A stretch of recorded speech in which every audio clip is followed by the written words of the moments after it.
नमस्कार, मैं प्रियंका पांडे और आप देख रहे हैं रेड इंडिया 24 का विशेष संवाद कार्यक्रम। आज हमारे बीच मौजूद है एक बेहद ही संवेदनशील, बेहद ही सजग, सहज और साथ ही बहुत ही ऊर्जावान व्यक्तित्व के धनी, जी हाँ, पीथमपुर नगर पालिका के सीएमओ श्री निशिकांत शुक्ला जी। सर, हम आपका हार्दिक अभिनंदन करते हैं। धन्यवाद। आपको बता दें कि निशिकांत जी जो है वो पीथमपुर में निशी भैया के नाम से भी बहुत चर्चित हैं और कारण ये है कि आमतौर पर अधिकारी फ़ोन उठाने से परहेज करते हैं, परंतु निशिकांत शुक्ला जी की बात की जाए तो वे ना केवल सभी से संवाद में भरोसा रखते हैं, साथ ही काम में भी भरोसा रखते हैं।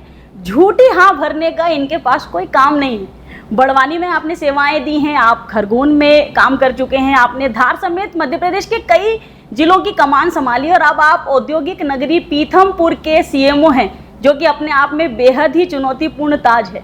सर, आप समय समय पर अलग अलग जिम्मेदारियों का निर्वहन करते रहे।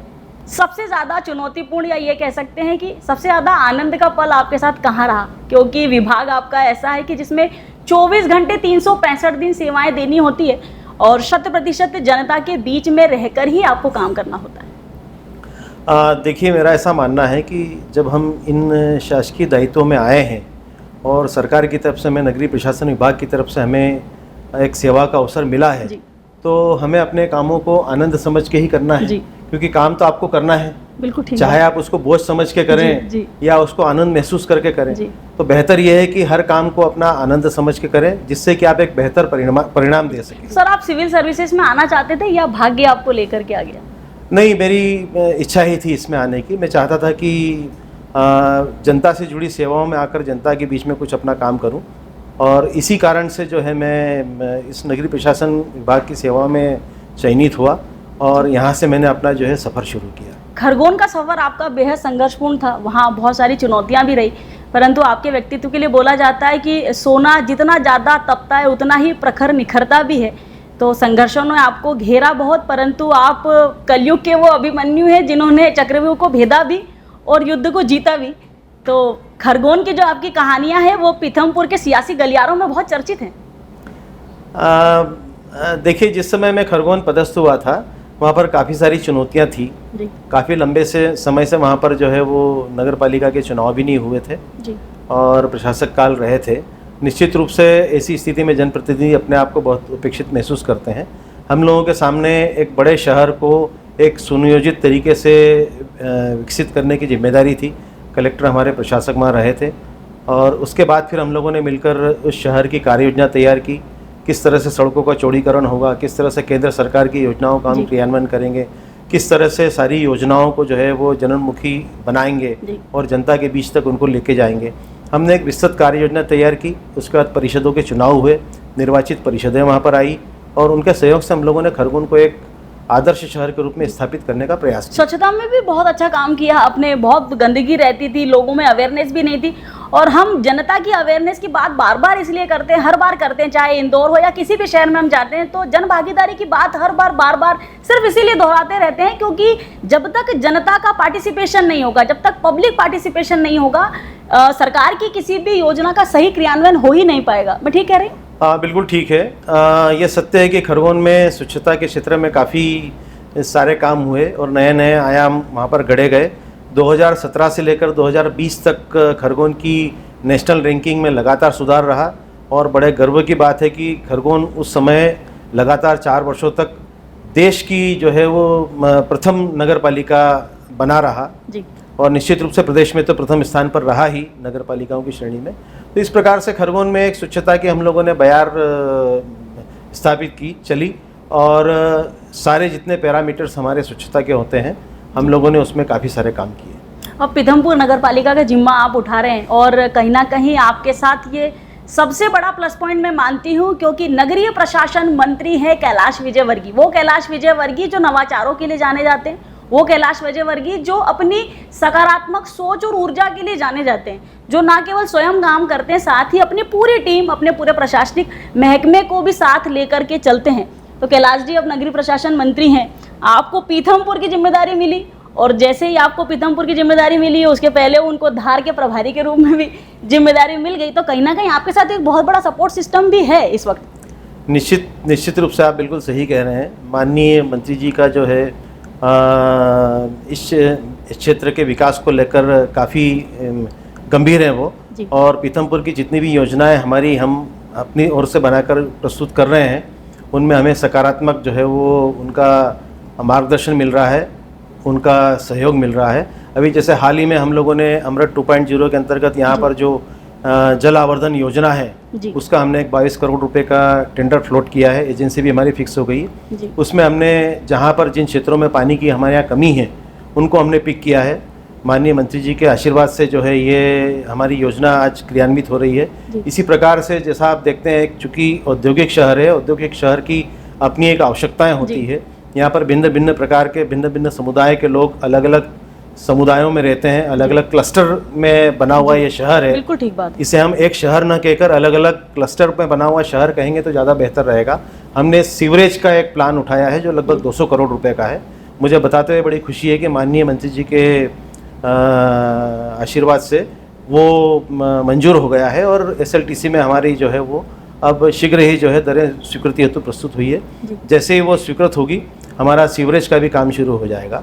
इसी प्रकार से हमने सड़कों के विकास के लिए, नालों के विकास के लिए विभिन्न प्रकार की कार्य योजना बनाकर विभाग को भेजी हुई है और हम आशान्वित हैं कि यहाँ पर हमें शीघ्र ही जो है विभाग से स्वीकृति मिलेगी। जहाँ जहाँ आप जाते हैं ऐसा लगता है चुनौतियाँ आपका पीछा करती रहती, ढूंढती रहती हैं कि निशिकांत शुक्ला जी कहाँ कहाँ जा रहे हैं, उनके साथ पीछे पीछे चलना है। और ये मैं इसलिए कह रही हूँ, ये कोई हंसी मजाक का विषय नहीं है। जब निशिकांत जी की ज्वाइनिंग हुई पीथमपुर में तो यूनियन कार्बाइड का कचरा भी चले चले पीछे आ गया कि मैं भी पीथमपुर में ही जलूंगा, और काफ़ी सारी न्यूसेंस भी हुई। आप सभी ने देखा कि आगजनी की घटनाएं भी हुई, विरोध प्रदर्शन भी हुआ, चक्का जाम भी हुआ। हर प्रकार की परीक्षा जो है वो प्रशासनिक महकमे की यहाँ ली गई, परंतु हर परीक्षा को पास किया यहाँ के जितने भी आला अधिकारी हैं उन्होंने, और इसमें महत्वपूर्ण भूमिका निभाई है CMO जी हाँ निशिकांत शुक्ला जी ने। ऐसा हम इसलिए कह रहे हैं क्योंकि वार्ड स्तर पर जनता को संबोधित करना, जनता से जुड़ना और घर घर जाकर के यूनियन कार्बाइड के कचरे को जलाए जाने के बाद आपके घर या आपके परिजनों को किसी प्रकार की कोई जनहानि या स्वास्थ्य संबंधी समस्याएं नहीं होंगी, ये राय दी निशिकांत शुक्ला ने। और घर घर लोगों को न केवल जागरूक किया बल्कि उन्हें कॉन्फिडेंस में भी लिया, उन्हें अपने भरोसे में लिया कि हम आपके लिए ही हैं। शासन हो, प्रशासन हो, सरकार हो, मुख्यमंत्री हो या कोई अधिकारी हो, कोई भी आपका दुश्मन नहीं है, सभी आपके हितैषी हैं। और जब तक हमारे रगों में बहता हुआ रक्त है, हम पीथमपुर की जनता के लिए सदैव वचनबद्ध रहेंगे। कैसे देखते हैं? आप बिल्कुल ठीक कह रहे हैं। हम इसे अब सौभाग्य कहें या क्या कहें, जहाँ भी मेरी पदस्थी होती है वहाँ कुछ इस तरह की विपरीत परिस्थितियाँ निर्मित होती है जिन्हें बड़े टेक्टफुली जो है वो उनका निराकरण करना पड़ता है और एक सकारात्मक परिणाम हासिल करने के प्रयास करने पड़ते हैं। यूनियन कार्बाइड का कचरा यहाँ पर जो है वो राम की कंपनी में जलाना एक बहुत बड़ी चुनौती थी। जैसा कि आप खुद इस चीज़ को देख रही हैं, समझ रही हैं कि बड़े देश और विदेश में एक ज्वलंत मुद्दा बना हुआ था, एक नकारात्मक विचार यहाँ पर उस चीज़ को लेकर बना हुआ था। लेकिन हम लोगों ने एक सुनियोजित कार्य योजना तैयार की। हमारे जिला कलेक्टर SP महोदय, हमारे राजस्व आयुक्त महोदय दीपक सिंह जी, इन सभी के निर्देशन में हम लोगों ने एक कार्य योजना तैयार की। हमने वार्ड वार्ड जो है सभाएं आयोजित की जिसमें कलेक्टर महोदय, SP महोदय भी कुछ सम्मिलित रहे। उन्होंने भी जनता की समस्याओं को सुना, समझा और निराकरण किया। इस प्रकार से हम लोगों ने कचरे को लेकर जो लोगों के मन में भ्रांतियाँ थी उसको दूर करने का प्रयास किया। हम लोगों ने अलग अलग फैक्ट्रीज़ को पिक किया जहाँ पर लेबर क्लास लोग भी काम करते हैं, जहाँ पर पढ़े लिखे समझदार लोग भी काम करते हैं। उन लोगों के बीच में हमने अपनी लाइजनिंग करी। जो हमें पॉल्यूशन कंट्रोल बोर्ड की तरफ से एक वीडियो मिला था इन सब सारी चीज़ भ्रांतियों को दूर करने के लिए, उसका हमने सर्कुलेशन हमारी LED के माध्यम से स्थानों पर किया, विभिन्न वार्डों में किया। पैम्पलेट्स बनाकर उनका वितरण किया। स्कूलों में बच्चों के बीच में, कॉलेज के बच्चों के बीच में जाकर जो है हमने अलग अलग तरह से इसकी लाइजनिंग की, नुक्कड़ नाटिकाएं आयोजित की, प्रचार के रथ बनाए, उनको घुमाया। इस प्रकार से मल्टी लेवल जो है टास्किंग हमने इसमें पूरी की। और निश्चित रूप से आप देखिए आज इस तरह इस कचरे के दोहन कर लेकर कोई भी जो है वो नकारात्मक विचारधारा यहाँ पर नहीं है। राजनीतिक परिदृश्यों के बारे में क्या कहेंगे? आप आए, यहाँ की राजनीतिक परिदृश्य चेंज हो गए। नगर पालिका में कांग्रेस है, प्रदेश में और केंद्र में जो है भाजपा की सरकार है, परंतु जैसा कि हमने बार बार कहा कि आप हर स्वभाव में ढल जाते हैं और कैसे भी करके काम करना है कुल मिलाकर, सरकार चाहे किसी की भी हो। तो क्या चुनौती कोई महसूस करते हैं? क्योंकि बीजेपी के लोगों को भी संतुष्ट करके रखना है, कांग्रेस को भी संतुष्ट करना है, जनता को भी संतुष्ट करना है, और खास करके जिस शहर की जिम्मेदारी आपको मिली है उन जिम्मेदारियों का निर्वहन भी आपको करना है। देखिए, मैं इन सब चीज़ों को बड़े सकारात्मक भाव में लेता हूँ। हम लोग जब काम करने के लिए आते हैं तो पार्टी स्तर पे जो भी विचारधारा रही हो, हमारा जो दायित्व होता है वो सरकार की मंशा को पूरा करना होता है। सरकार की विचारधारा और सरकार के जो निर्देश हैं, जो सरकार के काम हैं, उनको जनता तक ले जाना हम लोगों की जिम्मेदारी है। हम कार्यपालिक अधिकारी के पद पर हैं और निश्चित रूप से मान के चलिए कि इस तरह की स्थितियाँ बनती है, लेकिन मैं बड़ा थैंकफुल हूँ यहाँ पर जनप्रतिनिधियों का, हमारे पार्षद गणों का, अध्यक्ष का, सारे लोगों का, कि वो एक सकारात्मक भाव लेकर जो है वो काम करते हैं। पार्टी के लेवल से दूर रहकर नगर के विकास के लिए सब लोग जो है वो सक्रिय रहते हैं। सर, पीथमपुर में अवैध अतिक्रमण एक बहुत बड़ा सिरदर्द है, जिसको जहां जमीन दिखती है बस वहां कॉलोनी तान दी है। एक ऐसी व्यवस्था शायद ही मध्य प्रदेश के किसी अन्य शहर में होगी जहां पर कृषि भूमि हो, नजूल की जमीन हो। ऐसा लगता है जैसे बस खाली जमीन दिखनी चाहिए, कॉलोनाइजर तैयार है वहां कॉलोनी काटने के लिए। ऐसे भूमाफियाओं के खिलाफ आपने क्या प्लान बना के रखा? क्योंकि आपका एक सख्त लहजा भी है, जो मुझे लगता है कि अभी पीथमपुर की नगरी उससे वाकिफ नहीं है कि आपका एक साइड वो भी है, तो वो दूसरा वाला फेज जो है वो पीथमपुर नगरी को कब देखने को मिलेगा? देखिए, आप निश्चित रूप से मैं इस बात से सहमत हूँ कि इलीगल कॉलोनाइजेशन पीथमपुर की एक बड़ी समस्या है। इसका एक मूल कारण मुझे विभिन्न विभागों के बीच कोऑर्डिनेशन न होना ऐसा समझ में आता है। बहुत सारी ज़मीन है यहाँ पर MPIDC के इन्वेस्टमेंट रीजन में चली गई है। कुछ जो शेष बची हुई भूमियाँ हैं वो नगर पालिका के निकाय क्षेत्र में है। इसी प्रकार से बहुत सारी भूमियाँ जो है अन्य विभागों के भी जिम्मे की हुई है। इसके चलते जो यहाँ के, जैसा कि मैंने आपको पहले भी बताया है कि पीथमपुर जो है वो अलग अलग गांवों से मिलकर बना हुआ है। भिन्न भिन्न प्रकार के अलग अलग पंचायत थी, और उन पंचायत क्षेत्रों में जो अब निकाय क्षेत्र बन गए हैं, अभी भी ग्रामीण परिवेश में वहाँ पर जो है किसान लोग रहते हैं और उनका एक अपना सोच है, उनका एक अपना दायरा है सोचने का, और इसीलिए निश्चित रूप से यहाँ पर अवैध कॉलोनाइजेशन ज़्यादा हुआ है। मैंने यहाँ पर आकर कार्रवाई भी की है। विगत माहों में आपने देखा होगा, मैंने लगभग 30 लोगों के खिलाफ जो है वो पुलिस में FIR दर्ज की है, और लगभग 4 से 5 कॉलोनियों में मैंने अतिक्रमण हटाए भी हैं। हमने इन सारे विभागों को कोऑर्डिनेट करने के लिए कलेक्टर महोदय के माध्यम से एक प्रस्ताव शासन को भेजा है। निश्चित रूप से उसमें कोई सकारात्मक हमें निर्णय प्राप्त होंगे, निर्देश प्राप्त होंगे, उसके बाद हम किसी नतीजे पर पहुंच पाएंगे। सर, इंदौर जब पीथमपुर के लोग जाते हैं बड़े खुश होते हैं कि वाह कितना साफ सुथरा इंदौर है, पर पीथमपुर को साफ करने के लिए जन भागीदारी मुझे तो नहीं दिखी। जब भी मेरा पीथमपुर आना होता है तो ऐसा लगता नहीं कि हम इंदौर के कहीं बहुत ही नियरेस्ट किसी सिटी में है, ऐसा लगता है कि हम किसी गांव बस्ती में चले गए हैं। जिस शहर का स्वच्छता से, साफ सफाई से, अवेयरनेस से, जागरूकता से कहीं दूर दूर तक कोई लेना देना ही नहीं है। नहीं, मैं यहाँ पर आपको हस्तक्षेप करना चाहूँगा। पीथमपुर में जो पीथमपुर का नगरीय क्षेत्र है वो काफ़ी साफ सुथरा है। निश्चित रूप से अभी हम लोगों का सर्वे संपन्न हुआ है। हम लोगों ने नागरिकों से काफ़ी अपेक्षाएं की है, हम लोगों ने IC भी काफ़ी की है, और आप हमारा ट्रेंचिंग ग्राउंड देखिए, आप हमारे बाकी के जो ट्रांसफर स्टेशन से उनको देखिए, इतने बढ़िया साफ़ सुथरे बने हुए हैं।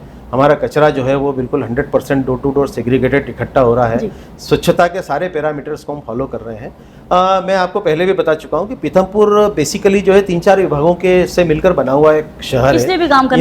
यहाँ पर बहुत सारी भूमियाँ और बहुत सारा क्षेत्र ऐसा है जो कुछ इंदौर जिले में भी लगता है, इंदौर जिले की पंचायतों से भी लगा हुआ है। कुछ MPIDC का भी क्षेत्र है, जो इंडस्ट्रीज, कुछ सेज का क्षेत्र है। तो इस तरह के जो क्षेत्र हैं, संभवतः आपको ऐसा प्रतीत हो रहा है कि वो हिस्सा इसमें चूंकि इंटेक्ट है, इसलिए वहाँ पर आपको गंदगी परिलक्षित हो रही है। हालांकि हमने तो पूरे शहर को अपना शहर मान के काम किया। आप चालान वालान भी खूब बनाते हैं सर, यकीन रखते हैं चालान बनाने के। यहाँ भी चालानी डंडा करते हैं कि नहीं करते हैं? चालान भी खूब बनाते हैं, फाइन लगाया जाएगा। बिल्कुल, चालान भी बनाते हैं। प्लास्टिक पे भी बैन करते हैं, प्लास्टिक पे भी हमने खूब जुर्माने किए हैं। लाखों रुपए के जुर्माने हम अभी तक वसूल कर चुके हैं। और ओपन लिटरिंग पर तो हम लोगों का पर डे का जो कुछ न कुछ जो है हम करते ही हैं। लेकिन स्वच्छता को लेकर फिर भी मुझे ऐसा लगता है कि बाकी के जो क्षेत्र इससे बचे हुए, जो इससे लगे हुए हैं, वहाँ पर अभी भी कुछ काम करने की जरूरत है। हम लोग MPIDC से बात करेंगे, दूसरी एजेंसी से बात करेंगे, और एक कोऑर्डिनेट करके एक इस शहर को फिर से नए स्वरूप में, सुंदर स्वरूप में लाने का प्रयास करेंगे। सर, इस बार ऐसा माना जा सकता है कि पीथमपुर भी जो है एक बड़ा 6 लगाने को तैयार है स्वच्छता में? निश्चित रूप से, मतलब पास हो रहे हैं इस बार स्वच्छता में। बिल्कुल। चलिए, तो अधिकारी चूंकि संतुष्ट है तो ये सब बोला जा सकता है कि कुछ बहुत अच्छा होने वाला है पीथमपुर नगरी के लिए स्वच्छता के मामले में।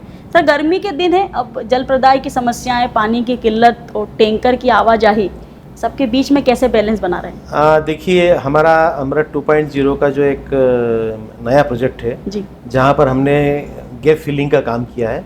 हमारे कुछ ओवरहेड टैंक्स बनना है, इसमें लगभग 5 ओवरहेड टैंक इसमें बनना है। जिन क्षेत्रों में हमारी पाइपलाइनें नहीं हैं उन क्षेत्रों में उन पाइपलाइनों का विस्तार होना है। तो इस प्रकार से हमारी उस योजना का क्रियान्वयन प्रारंभ हो गया है। निश्चित रूप से इस गर्मी में तो नहीं, लेकिन आगामी गर्मियों में हमें जो है वो पानी की समस्या से निजात मिल जाएगी। हम लोग पानी हमारा 2 जगह से लिफ्ट करते हैं। एक संजय जलाशय, जैसा कि आपने देखा है, वहाँ से हम लेते हैं। एक हमारा नर्मदा किनारे से एक हमारा वाटर पंपिंग स्टेशन बना हुआ है, एक पानी हम वहाँ से उठाते हैं। और इसके अलावा जहाँ हमारे वार्डों में पाइपलाइनों की दिक्कत है, जहाँ अभी बहुत काफ़ी रिमोट एरियाज़ हैं जहाँ पर अभी पाइपलाइन पहुँच नहीं पाई है, वहाँ कवरेज जाने में समय लगेगा। इस योजना में हम उसको कवर कर लेंगे। वहाँ हम अपने टैंकरों के माध्यम से पानी की सप्लाई करते हैं। मिशन जनगंगा अभियान सरकार का बहुत महत्वपूर्ण अभियान है, ठीक जी। वो उसमें हम लोगों का काफ़ी काम शुरू हो गया है। मुझे बताते हुए बड़ी खुशी कि संजय जलाशय जो है, पिछली बार हम लोगों ने पिछले अभियान में उसमें लगभग 42,000 क्यूबिक मीटर जो है वो सिल्ट निकाली थी, जो अपने आप में एक बहुत बड़ी क्वांटिटी है। और उससे हमारी जो है वो 0.25 MCM के लगभग उस तालाब की कैपेसिटी बढ़ गई थी। अभी भी हम लोगों का जो है मिशन जनगंगा अभियान में उस तालाब के गहरीकरण का काम चल रहा है। इसके अलावा बगदून और सागौर के 2 तालाब हैं, वो भी हमारे जो है वो उनमें भी हमारे गहरीकरण और सफाई का काम चल रहा है।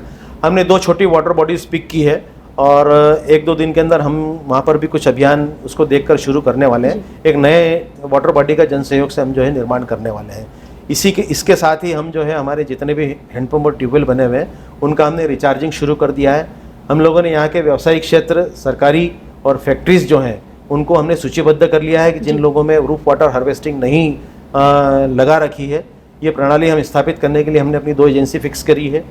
उद्योगों के साथ SDM की अध्यक्षता में हमारी एक मीटिंग हो चुकी है। हमने सारी इंडस्ट्रीज़ को जो है लिस्टिंग कर ली है और उन लोगों को अपनी तरफ से एक निर्देश जारी कर दिए हैं कि सारे लोगों को रूफ वाटर हार्वेस्टिंग अपने कंपाउंड में लगाना अनिवार्य है। हमने जिन लोगों को बिल्डिंग परमिशन जारी की उन लोगों को भी हमने लिस्टिंग कर ली, उनको भी नोटिस हमने जारी कर दिए हैं कि सारे लोगों को छत पर आने वाले पानी को ज़मीन में उतारना जरूरी है। इसके लिए हमने एजेंसी भी फिक्स कर दी है। निश्चित रूप से हम जलगंगा अभियान के अंतर्गत जो है जो कार्य हमने शुरू किए हैं, इसमें हम कोई सार्थक परिणाम हासिल करेंगे। सर, ड्रेनेज के लिए क्या कोई प्लान लेकर के चल रहे हैं? क्योंकि बारिश जैसे ही होती है, बदहाल पहले तो सड़कें और उस पर जल जमाव जो है वो बहुत पैनिक माहौल हो जाता है और कई बार देखा गया है कि बहुत सारी निचली बस्तियों में यहाँ पानी भर जाता है। तो क्या ड्रेनेज की अच्छी व्यवस्थाओं के लिए क्या कोई प्लान, कोई योजना लेकर चल रहे हैं? मैं जब पिछली बार यहाँ पदस्थ हुआ था तो मुझे ज्ञात हुआ था कि पिछले से पिछले वाले साल पर सागौर में पानी भर गया था। वहाँ पर नालों के माध्यम से जो पानी गया था, वहाँ से सागौर से होकर एक अंग्रेड नदी निकलती है जो आगे जाके चंबल में मिलती है, चंबल की सहायक नदी है, वो पूरी तरह से बंद हो गई थी। पिछले साल मैंने जो जल संवर्धन के अभियान शुरू किए थे उसमें उस पूरी नदी का गहरीकरण कराया था, जिसका परिणाम ये रहा कि जब बारिश हुई तो उस नदी के माध्यम से पानी पूरा बह के निकल गया। वो सागौर शहर में पानी कहीं नहीं भरा, वाटर लॉगिंग कहीं नहीं हुई। तो पिछले साल हमारे पीथमपुर शहर में वाटर लॉगिंग की स्थिति कहीं नहीं बनी है। हमने सारी चैनल्स जो है वो रिट्राई कर दी है और अब वाटर लॉगिंग की यहाँ पर ऐसा सच कोई समस्या नहीं है। और जैसा मैंने आपको पहले भी बताया कि सीवरेज का हमारा प्लान जो है वो ऑनगोइंग है और निश्चित रूप से आगे आने वाले 8 से 10 दिन में जो है हमें स्वीकृति अपेक्षित है। उसकी स्वीकृति प्राप्त होगी तो हम ये गंदे नालों के पानी का उपचार करके STP के माध्यम से, मेरे 5 STP उसके अंदर हमने प्रपोज किया है, तो ये सारी समस्याएं जो है सुलझ जाएगी। सर, लाखों की लागत से यहाँ एक बस स्टैंड तैयार होता है, फीता भी काटा जाता है, फोटोबाजी भी खूब हो जाती है, पर बस स्टैंड पे बस नजर नहीं आती। ये तो प्रदेश का एक पहला ही शहर होगा जहाँ लाखों की लागत से बस स्टैंड तो तैयार कर दिया गया, मतलब मंडप तैयार हो गया पर दूल्हा दुल्हन ही नहीं है, मतलब बसें नजर नहीं आती। बस स्टैंड तो बहुत सुंदर है, हाँ वहाँ लोग जुआ खेलते हुए और शराबखोरी करते हुए जरूर नजर आते हैं रात के अंधेरे में, पर बसें कहीं नजर नहीं आती। बसें तो निजी जगहों पर, प्राइवेट जगहों पर ही खड़ी हुई नजर आती है। यही कारण है कि शहरों से शहरों को जोड़ने वाली बसें भी ज़्यादा संचालित नहीं हो रही। यहाँ पर आप देखते हैं बसों का ट्रांसपोर्टेशन ज़्यादा नहीं है क्योंकि फैक्ट्रीज़ है और फैक्ट्रीज़ की अपनी खुद का एक मैकेनिज्म है ट्रांसपोर्टेशन का, वो खुद ही गाड़ी लेकर जो है अपने पैसेंजर्स को लेकर जाते हैं।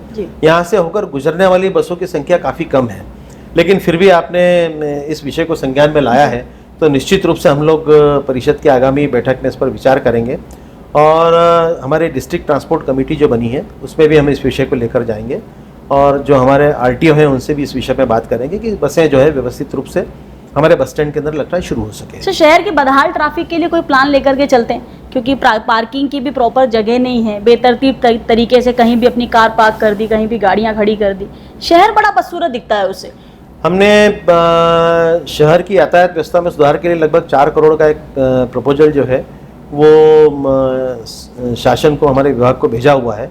उसमें से मुझे बताते हुए बड़ा अच्छा लग रहा है कि एक 50 लाख रुपए का एक छोटा उसमें से अमाउंट हमें स्वीकृत हुआ है। उसमें हम एक चौराहा अभी सीसी पावर के नाम से जो है उसको हम डेवलप करने जा रहे हैं, उसके टेंडरिंग प्रोसेस में है, और वो एक चौराहा हम मॉडल के रूप में डेवलप करेंगे, और यदि वो अच्छा रहा, उसका सार्थक परिणाम रहा, तो निश्चित रूप से हम सारे शहर में फिर उसको इम्प्लीमेंट करेंगे। आपके नेतृत्व में पीथमपुर नगर पालिका और स्मार्ट हो जाए, इसके लिए क्या सोच रहे हैं? मतलब हाईटेक हो जाए, स्मार्ट हो जाए, जब भी आप यहाँ से आगे जाएं तो पीथमपुर नगर पालिका के न केवल कर्मचारी बल्कि पीथमपुर नगर पालिका से जुड़े हुए जो आवाम है, जो जनता है, जो रहवासी हैं, वो भी फ़ोन लगा के बोलें कि दोबारा आ जाइए शुक्ला जी, क्यों छोड़ के हमें चले गए हैं। नहीं, ये तो खैर काफ़ी शहरों से है ये मांग तो जी कि काश एक बार और फिर से आ जाएं और यहाँ पर हमारा काम जो है ठीक हो जाए। पीथमपुर के विकास को लेकर एक बड़ी कार्य योजना हम लोगों ने तैयार कर ली है, और इसमें हमें हमारे जिला कलेक्टर का बड़ा सहयोग मिल रहा है। कलेक्टर साहब खुद इस शहर को बहुत अच्छे स्वरूप में विकसित करना चाहते हैं। जैसे आप जो ये मेन हाईवे देखते हैं, महू से चित्तौड़ वाला जो हाईवे बना हुआ है, जो हमारा अर्बन पेरीफेरी से गुजरता है, हमने इसमें लगभग 9 करोड़ रुपए का एक प्रोजेक्ट बनाया है, जिसमें शहर के दोनों शोल्डर पर जो है ब्यूटिफिकेशन के हमने स्पॉट्स जो है डेवलप किए हैं। वो डीपीआर हमने कलेक्टर महोदय को सहमत कर दी, मतलब प्रस्तुत कर दी है, और निश्चित रूप से साहब इसमें कोई निर्णय लेंगे और हम इसमें कुछ काम शुरू करेंगे। इसी प्रकार से जैसा मैंने आपको बताया कि अधिकांश शहरों में सड़कों की स्थिति यहाँ पर काफ़ी अच्छी है वैसे, लेकिन फिर भी जो हमें लग रहा है कि सड़कों की स्थिति ठीक नहीं है। आप जो देख रहे हैं उसका एक कारण ये भी है कि यहाँ रेलवे का भी जो है काम चल रहा है, रेलवे लाइन भी यहाँ से होकर निकल रही है, और ब्रिजेस भी बन रहे हैं। इस कारण भी थोड़ा सा आपको जो है अस्त व्यस्त रूप में शहर दिख रहा है। ये जैसे ही ये काम पूरे होंगे कि हमारे जो अगले काम है ब्यूटिफिकेशन के और सड़क निर्माण के, वो भी हम लोग शुरू। आपने ब्यूटिफिकेशन की बात की तो मुझे जहन में गार्डन दिखने लग गए, नन्हे नन्हे बच्चे दिखने लग गए। तो क्या पीथमपुर में भी गार्डन सुंदर हो, ताकि बच्चों का वो बचपन दोबारा लौट करके आए? ये मोबाइल पर, इंस्टाग्राम पर रील चलाना और सोशल मीडिया चलाना, मुझे नहीं लगता कि छोटे बच्चों की ये निशानी है। बच्चे तो वही क्रिकेट खेलते हुए, फुटबॉल खेलते हुए और गार्डन में घूमते हुए अच्छे लगते हैं। गार्डन हम लोगों के यहाँ काफ़ी अच्छे बने हुए हैं। हमने पिछले साल भी कुछ गार्डन पिक किए थे, इस साल भी हमने कुछ गार्डन पिक किए हैं। एक मरी माता टेकरी यहाँ बनी हुई है, वहाँ पर हमने एक बड़ा गार्डन और प्लांटेशन का प्रोजेक्ट बनाकर शासन को भेजा हुआ है, लगभग 4 करोड़ रुपए का।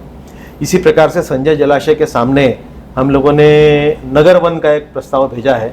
उस नगर वन में हमारे सघन जो है वो वृक्षारोपण भी होगा, कुछ खेलने के लिए हमारे जो है वो ग्राउंड भी तैयार होंगे, छोटे छोटे वाटर बॉडीज़ भी उसके अंदर रहेगी, उसमें हमारा जिम भी रहेगा, योगा सेंटर भी रहेगा, साइकिलिंग का ट्रैक भी रहेगा। एक बड़ा लगभग 10 हेक्टेयर फॉरेस्ट की लैंड है वो, और फॉरेस्ट को हमने लिखा हुआ है एनओसी के लिए। जैसे हमें एनओसी मिलेगी हमने उसकी योजना बनाकर रखी हुई है। इसी प्रकार से बाकी के गार्डन में भी हम लोग जो है विकास कर रहे हैं। निश्चित रूप से आप मानिए कि हरियाली को लेकर हम लोग काफ़ी प्रतिबद्ध हैं। अभी हमने अपना ट्रेंचिंग ग्राउंड, जहाँ हमारा लेगेसी वेस्ट का काम चल रहा है, जैसे ही हमारा कचरा छनकर क्लियर होता है कि हम वहाँ पर एक मियावाकी वन का निर्माण करने वाले हैं। लगभग 50,000 पेड़ हमारी लगाने की उस ग्राउंड पर योजना है। चलिए, मतलब कहीं ना कहीं ग्रीन और सुंदर सुंदर पीथमपुर बनाने की आपकी एक अच्छी नीयत वाली सोच है कि कैसे भी जो है, मैं भले शहर में आगे रहूं ना रहूं, पर शहर हरा भरा रहना चाहिए। कहीं ऐसी सोच है आपकी? बिल्कुल ठीक है जी। हम अपनी पीढ़ी के लिए यही तो देके जाने वाले हैं जी।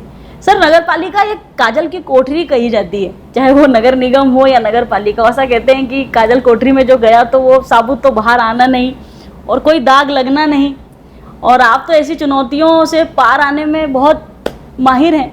क्या लगता है पीथमपुर नगर पालिका को क्या कुछ देकर के जाने वाले हैं बिना किसी एक भी रुपए के दाग के? देखिए, ये बड़ा आपका संवेदनशील प्रश्न है जी।